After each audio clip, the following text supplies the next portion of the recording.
High বন্ধুরা, আমি উদয় বলছি। আবার এসেছি দেশের বাড়ি। আমার গাছের লাগানো আম। হ্যাঁ, আমি লাগাইছিলাম, কিন্তু একটা জিনিস আমি এবার একটু আচমকাই হয়ে যাচ্ছি। আম, এই জাতটা দেখতে পাচ্ছেন, এটা কি জাত বলতে পারেন? আমি বাজারে যত দেখেছি আমরুপালি জাতটা একটু সাইজে ছোট। এবার আমার গাছের আমটা দেখেন আমরুপালির জাত, কিন্তু আমটা আমি কালকে খেয়েছি, পাকা টসটসে এবং এত টেস্টি এবং সুস্বাদু। মানে আমরুপালি মানেই আমরুপালি, বুঝতে হবে। রূপালি যে কেন আমরুপালি হয়েছে সেটাই আমি বুঝতে পারছি না। টেস্টের কারণে প্রচুর পরিমাণে টেস্টি আম।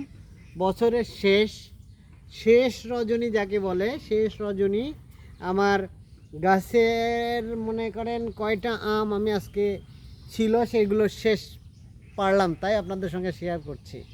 আমগুলো দেখেন, আসলে কি বলবো, আমগুলো সাইজ এবং এর যে রসালো। এই আমরুপালির একটা বিশেষত্ব হচ্ছে আটির সঙ্গে কোনো কিছু থাকবে না। এই যতটুকু দেখতে পাচ্ছেন ততটুকুই মাসাল এবং ততটুকুই খাওয়া যাবে। চামড়াটাও পাতলা। আমরুপালির বিশেষত্ব হচ্ছে এটা।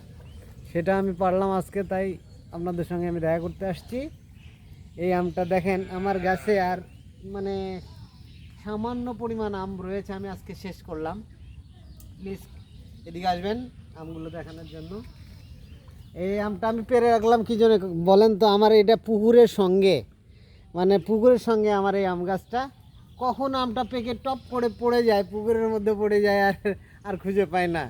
আসলে খুঁজে পাই না মানে আর খাইতে পারে না, তাই আমি কয়টা আম পেরেই রাখলাম খাওয়ার জন্য। আপনাদের নিমন্ত্রণ রইল এই আমগুলো খাওয়ার জন্য।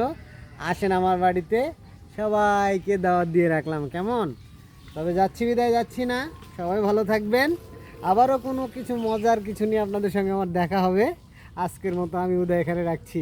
Bye bye, tata.